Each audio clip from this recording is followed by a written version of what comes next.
tardes todos. Muchas gracias. Es para mí un gusto que estemos esta tarde para dialogar sobre este tema tan importante. Gracias, Tania.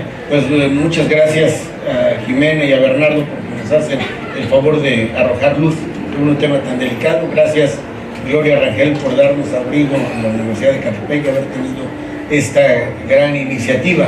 Quiero saludar brevemente a Ernesto Millán, a Pablo Bedoya, a Isabel Maya, a Leopoldo Juárez, a Isolda Campa, a compañeras y compañeros de causas que no solo son políticas en términos estrictos, sino en términos amplios, que van más allá de coyunturas, incluso de cuestiones electorales.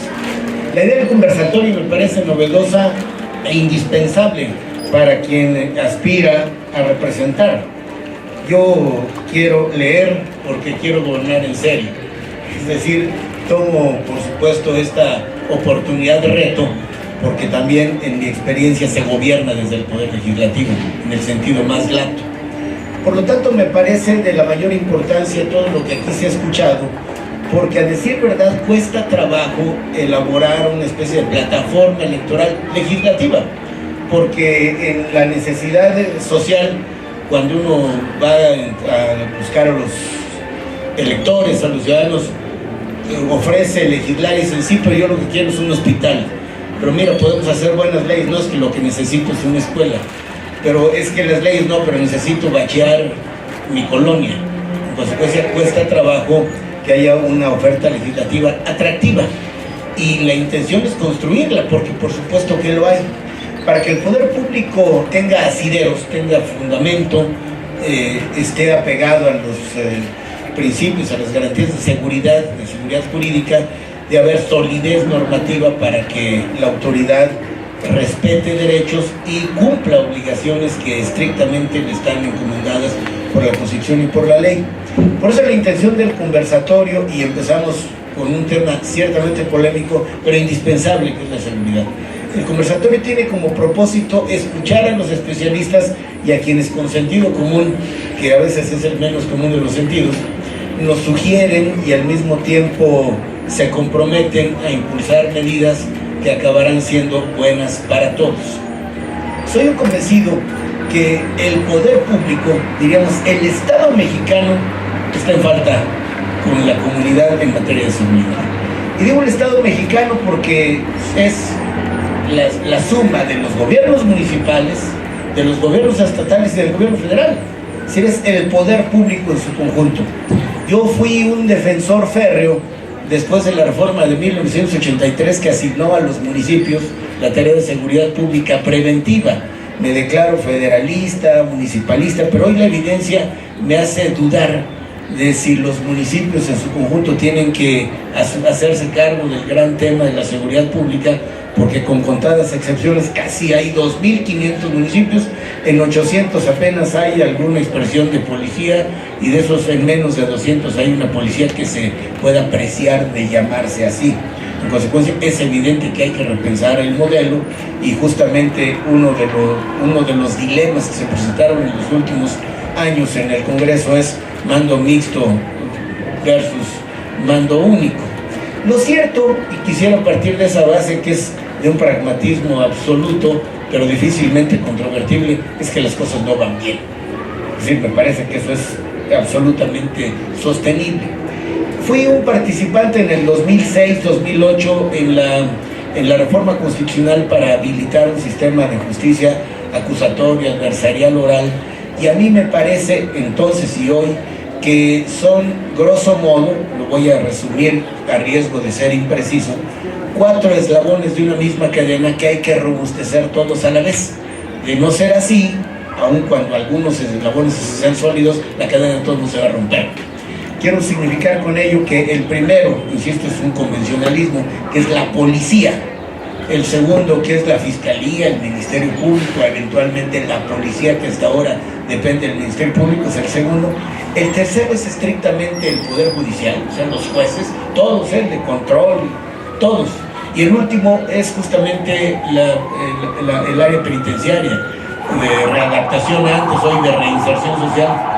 Para el caso es lo mismo, digamos, es lo mismo en términos de sujeto y objeto de un cambio constitucional.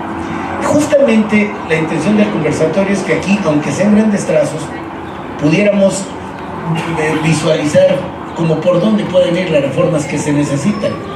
Soy radical al decir que una ley o una disposición normativa inicia su obsolescencia en el momento en que es puesta en vigor. Es decir, el sistema de justicia penal de hace 10 años, que entró en vigor el 18 de junio de hace 10 años, evidentemente que en algunas de sus partes todavía no acaba de implantarse y en otras de sus partes ya resulta insuficiente. Por lo tanto, es importante hacer un ejercicio de pensar en voz alta, de hacer ejercicios de inclusión, de respeto por lo que piensan otros y empezar a construir o detectar coincidencias para que lo que siga es impulsar reformas de las reformas. Yo soy un convencido que la ley, hablo de la ley en términos abstractos, no debe ser un objeto de culto, es un instrumento. Y si alguna ley ya no funciona, pues hay que derogarla o hay que abrogarla, según sea el caso, sin ninguna reticencia, sin ningún complejo. Y si esta ley data de hace un año y es evidente su obsolescencia, pues hay que quitarla. O sea, no deben ser factores que limiten el ejercicio de la actividad legislativa. Dicho lo anterior, creo que hay, en lo que aquí se ha dicho, atisbos de reformas constitucionales, de leyes nuevas y de reformas y adiciones a las leyes vigentes. Y a lo mejor, aquí Bernardo mismo ha dicho, bueno, con tal cosa no estoy de acuerdo. Bueno, pues para eso son los conversatorios, para eventualmente no estar de acuerdo, hacer el esfuerzo por ponernos de acuerdo, y si no, pues procesar las cosas tal como están, porque habrá un momento de construir los acuerdos. Soy un convencido por mi quehacer legislativo que esos acuerdos empiezan por las coincidencias. Es decir, esto es pragmatiquísimo. O sea, si vamos a empezar a platicar, no empecemos por las diferencias, porque no vamos a avanzar. Vamos a empezar por las coincidencias y a lo mejor encorchetamos las diferencias y hagamos un esfuerzo por allanarlas. Y si no, pues veamos cómo argumentamos, y a la larga, que también esto es ejercicio democrático, pues que gane quien tiene el mayor número de soportes. Y soy un convencido, siendo militante partidario, que en estos temas delicados de orden técnico jurídico no hay visiones partidarias, o no deben caber, sino las visiones acaban siendo las correctas y las incorrectas, es decir, las garantistas, las vanguardistas, las eficaces frente a las demagógicas, frente a las dogmáticas, porque creo que en esto no debe haber dogmas, tiene que haber principios, tiene que haber valores muy sólidos. Y yo quiero, para volver a escucharlos y luego hacer una propuesta puntual de algunas cosas que he detectado, unas que ya traía y otras que aquí han salido. Por ejemplo, me parece que a México, a la comunidad, le sigue faltando un trabajo vigoroso por la cultura de la legalidad. Esta es una especie de apercibimiento, es decir, estar consciente, más allá de que la ley la ley se nos impone más allá de nuestra voluntad, es decir, es heterónoma, no es autónoma, es coactiva, es coercible. Bueno, yo tengo que estar consciente de la cultura de la legalidad, es decir, como parte de un hábito, de una manera de ser colectiva, porque justamente la falta de la cultura de la legalidad es el vehículo más sencillo, el instrumento, la vía para la impunidad. O sea, si yo estoy consciente de que esto está mal y no obstante recalo en ello, insisto en ello, bueno, esa es justamente la puerta para la impunidad. Y la impunidad es el peor la peor de las noticias para una sociedad donde queremos que impere el Estado de Derecho. Se dice en el derecho penal que una de sus características es la ejemplaridad. Es decir, al imponer una pena da un ejemplo a la comunidad. Bueno, la impunidad es un ejemplo negativo, porque es algo así como anímense, no les va a pasar nada. Y que si se animan, por supuesto que se animan, porque efectivamente acaba por no pasarles nada. Otra cuestión que tiene que ver con lo aquí dicho especialmente por Bernardo, la profesionalización más que estrictamente la capacitación. Es decir, parecen lo mismo, pero creo que tiene un nivel superior, porque tiene que ver, por supuesto, con la exigencia de ciertos conocimientos básicos de educación más que elemental, cobertura de educación media, superior, atención al acondicionamiento físico, etcétera, investigación científica, que también llevaría a reformar y crear nuevas leyes. Y algo que lo fraseo diferente, pero sustancialmente coincido con Bernardo: dignidad policial más que incremento salarial. Dignidad policial. Es decir, si como aquí bien se ha dicho, no respetamos a los policías, sino los denostamos, los agredimos, los menospreciamos, pues bueno, estamos dándonos como sociedad un balazo en el pie.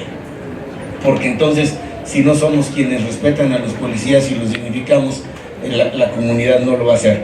Yo creo que esa revaloración de su papel en la sociedad, ese estrechamiento del vínculo con la ciudadanía, esa generación de un sistema de competencias que haga más eficiente su función y haga que haya crecimiento profesional, pero también crecimiento humano, crecimiento personal, crecimiento integral. Y esto pasa por salario justo, prestaciones, jornadas laborales, digamos, humanas. Alguien diría, ¿cómo es obvio? No, es que hay inhumanas, que es exactamente moneda de cuño corriente, y un sistema más de incentivos que de castigos, que esto creo que es también un asunto relativamente cotidiano. Lo de la policía eficaz y mando claro más que único y mixto. Mi experiencia, lo digo no por pedante, solo por aportar algo más, yo soy también presidente municipal, y me parece que en algunos sitios se juega a la policía más que a ser policía. En consecuencia, imprimamos una dosis de realismo para ver dónde de veras hay policías rescatables, equipamiento, etcétera, porque nada se puede desperdiciar, pero no caigamos en la posición que teniendo fundamento jurídico, que sonando bien en la práctica no funciona. Lo digo públicamente, yo fui un defensor a ultranza del municipalismo y de las facultades, pero hay algunas que no se le dan. Sí, con más de 500 municipios en Oaxaca, la inmensa mayoría no lo tienen, y algunos juegan a la policía más que tener verdaderamente una policía en forma. Y finalmente, en esta parte, creo que es importantísimo, porque estamos siempre en el filito, el uso legal y racional de la fuerza. ¿Sí? Está más que explorado. ¿Sí? El único que tiene el monopolio de la fuerza pública es el Estado. Pero esto, que es una expresión general, casi diría imbatible, cuando la ponemos en cosas concretas ya no es fácil encontrar los límites.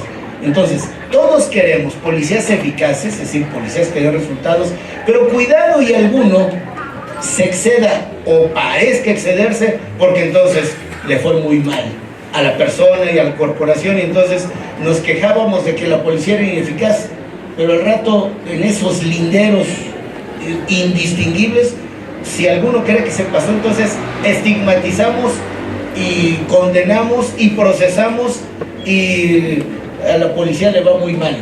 Entonces algún policía se debe preguntar con sentido común, bueno, pues ¿qué querían? Ya no entendí. O sea, que le entráramos para que restableciéramos el orden, o ahora estoy procesado porque dicen que hay un abuso en el ejercicio de la fuerza. A ver, es muy difícil que ya en la vida práctica, en la operatividad de todos los días, haya claridad en estos linderos, pero hay que hacer el esfuerzo para una legislación prolija, abundante, jurídicamente precisa, y claro, cuando es así, es más fácil llevar a cabo una verificación, una compulsa, y por lo tanto una correcta ejecución. Y termino con esto.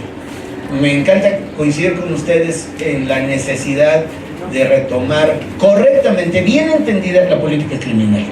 ¿Por qué lo digo? Yo presumo de entender de qué se trata, pero para algunos la política criminal es la política persecutoria, y a la política criminal también pertenece la política de prevención, por ejemplo.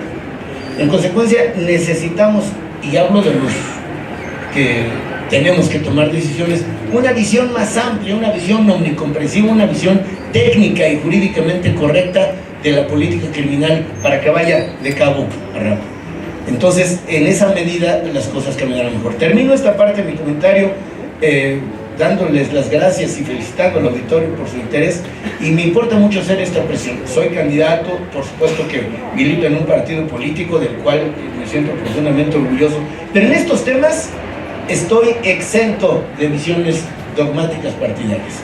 Quiero estar en el lado correcto de las visiones académicas, operativas, de las experiencias, para enriquecer el debate legislativo. O sea, ese debate legislativo lo tienen que ganar, o lo tenemos que ganar, aquellos que demostremos que nos asiste la razón. ¿Y de dónde viene la razón? Y con ello voy a terminar. No solo de lo académicamente sólido, sino del empirismo probado, de los casos de éxito, porque yo creo que además serán un aliento para los mexicanos, una expresión, una construcción de una propuesta legislativa esperanzadora. Termino con este comentario que me cuesta trabajo compartirlo, pero así lo creo. Hay una especie de desazón, hay una especie de conformismo, hay una especie de fatalismo en el tema de la seguridad, algo así como, no, pues con esto no se puede hacer nada. Es más fácil acostumbrarse que cambiarlo. Yo me niego, yo me rebelo. Oye, ¿está difícil? No, no está difícil, está dificilísimo, pero hay que entrarle con conocimientos, con buena voluntad, y en el caso, porque conozco cómo funcionan las cosas en el Congreso, estableciendo espacios de neutralidad partidaria. Es decir, coloquémonos por arriba de las posiciones de partido. Un espacio de neutralidad partidaria donde todos, de cualquier partido, se sientan cómodos, se sientan respetados, se sientan escuchados, y otra vez, a construir consensos, porque se trata de lo más preciado que tiene el país. Soy un convencido, necesitamos que se mantenga un régimen de libertades. No es ningún rollo, pues si por eso se han hecho la independencia, la reforma, la revolución y tantos episodios intermedios que menos fulgurantes pero igualmente importantes. Entonces, la gente, y tiene razón, no está dispuesta a perder libertades. En un régimen en donde se convierte esto en algo de autoritarismo, claro que hay más eficacia, pero a costa de las libertades, y nadie quiere perder libertades. Segundo, esto tiene que ser vehículo, instrumento para conseguir un valor superior, que es la justicia. Que es la justicia. Y no le pongo adjetivo, O sea, cuando le empieza uno a poner justicia tal, entonces empieza uno a relativizar el contenido y el alcance del término. La justicia. Y algo que en México, lamentablemente, cada vez tenemos menos: vivir en paz. En ese orden: libertad, justicia y paz. Yo quiero ser alguien que abone a la consecución o a la recuperación de estos valores que están por encima de coyunturas políticas. Gracias. Gracias, doctor. Pues, para seguir con el problema, una pregunta en el público, y en mi opinión, esa se viola desde el momento en el que alguien que no está preparado se atreve a tocarla, a modificarla, a crearla. Desde ese preciso momento se está violando la cultura de la legalidad, y son el ejemplo del país. El país está hundido y está sometido y está triste, está deprimido por todas las cuestiones que se vienen las elecciones y todo lo que se viene arrastrando de mucho tiempo atrás. Entonces no es justo hablar de justicia, de legalidad, cuando no se trabaja para eso, para conseguirlo. Simplemente no tenemos definido un concepto de justicia. Y por ejemplo, a nosotros en la carrera de Derecho nos enseñan a amar, a respetar a la ley. Entonces, de verdad, yo los felicito por el esfuerzo tan grande que hacen, pero hay que ser un poco congruentes con todo lo que decimos. Qué bueno que el doctor tenga los estudios y la preparación para llevar a cabo lo que está queriendo hacer, pero no todos o muchos de sus colegas no las tienen. Y desde ese momento se rompe la cultura de la legalidad, desde el momento en que sin conocer la ley se atreven a tocarla. Ya lo metieron a la cárcel por un delito menor. ¿Por qué no le ponen, a ver, te voy a calificar en este momento, vas a hacer un servicio social, no sé, hay muchas cosas que se pueden hacer aquí en México, como pintar la barda, pintar la escuela. Yo estuve en Estados Unidos y yo me pasé un acta y me dijeron, un juez, siendo ilegal, me dijo, ¿cómo vas a pagar tu multa? ¿Con servicio social o en efectivo? Pues con servicio social, ¿sí? Nosotros ahora sí somos mexiquenses los que radicamos aquí en el Distrito Federal, ¿sí? En el Estado de México, y pues debemos de buscar formas de cómo solucionar nuestros problemas. Cada día que pasa aquí en Ecatepec, y no dudo que en los demás municipios y estados, se escuchan los feminicidios trans, los feminicidios hacia la comunidad gay, hacia los hombres homosexuales. Y creo que es importante tocar este tema a nivel nacional porque somos un grupo muy amplio, ¿sí?, en toda la República. Mi pregunta es, doctor, ¿legislaremos hacia este tema de diversidad y que se arribe de manera pronta? Si ahí no pagas tu multa, si ahí no haces lo que ellos te dicen, ya te pasan al Ministerio Público. Pero si no le entras ahí, el Ministerio Público te manda al reclusorio. Y por eso hay tanta gente, digo, no todas las personas son inocentes, pero hay personas que realmente por una falta administrativa va a parar hasta el reclusorio. De verdad estamos, pues ya no sabemos a dónde pararnos. Si nos paramos aquí, fíjense nada más, nos paramos en Ecatepec, o nos paramos en Coacalco, o nos paramos en Tutitlán, y ya es un robadero. ¿Cómo no se va a perder el respeto a la música? Como saben, digamos que los niveles jerárquicos del orden jurídico, los que atañen al poder legislativo, pues tienen que ver fundamentalmente con reformas constitucionales, reformas a la legislación llamada secundaria, las leyes completas o reformas y adiciones a leyes vigentes. Creo que por lo que aquí se ha comentado, por ejemplo, caben reformas al artículo 21, Bernardo ya lo comentaba, para varias cuestiones, para que la policía investigue, por ejemplo, sin el Ministerio Público. Es decir, lo estoy recogiendo esto.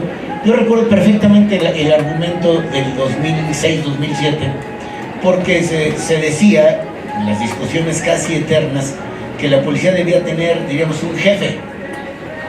Me parece que es una visión tradicionalista del trabajo de la policía. Creo que ese es un asunto.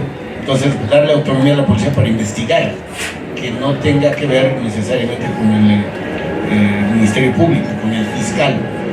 El otro es los derechos laborales de los policías, que tienen una implicación en el 123, que también quedó a medias. Y el 73, para legislar en lo que se refiere al uso legítimo de la fuerza.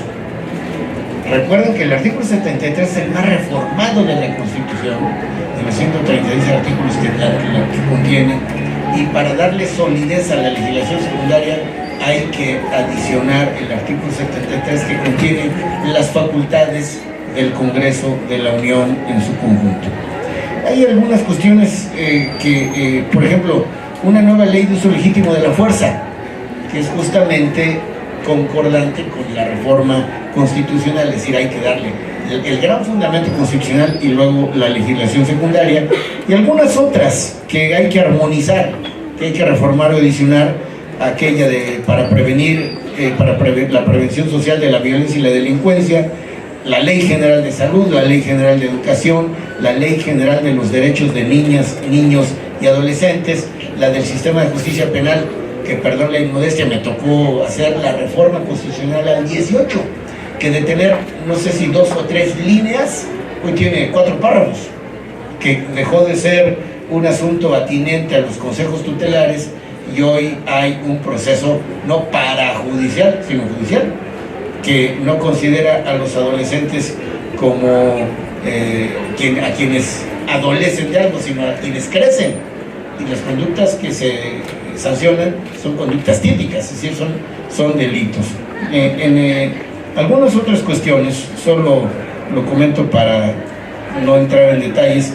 La ley del Sistema Nacional de Seguridad Pública, que tiene que ser reformada, la ley de la Policía Federal, el Código Nacional de Procedimientos Penales, y algo importante de lo que se ha hablado en esta campaña, un Código Penal único, que para los federalistas tradicionales es una locura, porque es un atropello a la soberanía de los estados, pero es impráctico.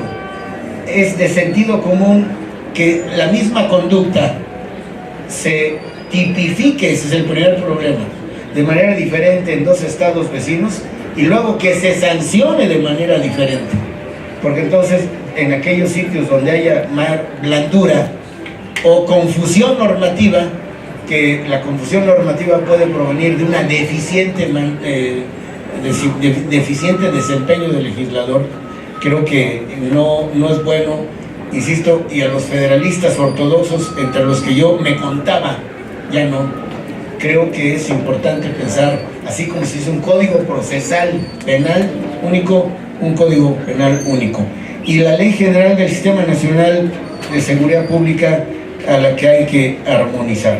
Y un último comentario, porque Tania sí me lo planteó. El feminicidio. Debo hacer otra confesión jurídica. Yo al principio me negaba a que se tipificara el homicidio, con un criterio puramente técnico, jurídico. O sea, el feminicidio es un homicidio. Es un homicidio donde la víctima, donde la persona a la que se le priva la vida es una mujer, y en todo caso hay que generar modalidades. Pero después fui un convencido, y así voté y así esgrimí, de que el feminicidio además es una manera de visibilizar un fenómeno. O sea, insisto, a los ortodoxos le doy la razón, o sea, es un homicidio, no porque el prefijo tenga que ver con hombre, varón, sino hombre, ser humano. Pero es importante legislar en materia de feminicidio como tal, y creo que lo que hace falta es dar las herramientas jurídicas para que los agresores de las mujeres no evadan la justicia, para que los violentos sepan que no habrá impunidad ni tolerancia con ellos. Y tengo alguna idea.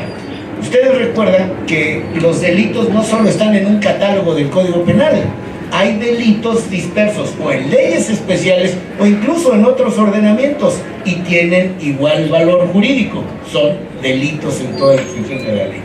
Yo creo que bien podría pensarse que la ley general, para garantizar a las mujeres una vida libre de violencia, puede darle cabida al feminicidio. ¿Por qué? Porque el resto del precepto jurídico, digamos que redondea la actitud, la obligación del Estado mexicano de proteger los derechos de las mujeres. Es decir, para no andar en una ley, en un código y en otro, se puede mejorar, precisar el tipo, porque no solo diríamos que los abogados y los mexicanos somos listísimos y les cierras la puerta y se meten por la ventana. Es decir, hay que depurar el tipo penal de manera que no haya modo de evadir la acción de la justicia. Y así creo que se puede construir esta tipificación para que se definan las razones de género con base en los contextos y circunstancias de violencia, no solo física, sino también psicológica y social, para así dejar atrás las categorías que no sancionan la violencia de género. Además, esta medida evitará que las entidades federativas continúen o en opacidad o ignorando estos homicidios. ¿Por qué? Porque el feminicidio, diríamos, denme una licencia, es una variante del homicidio, entonces está en los códigos penales. Si está en una ley general, esta ley general es de aplicación obligatoria en los estados. Entonces los estados no tendrían modo de evadir esa obligación, para que el homicidio no solo esté, diríamos, técnicamente bien depurado, sino que haya eficacia. Al final, para una familia, una persona, los deudos, los agraviados, las víctimas, no les importa la sofisticación jurídica. Ahí lo que les importa es que se haga justicia lisa y llanamente. Gracias. Muchas gracias, doctor.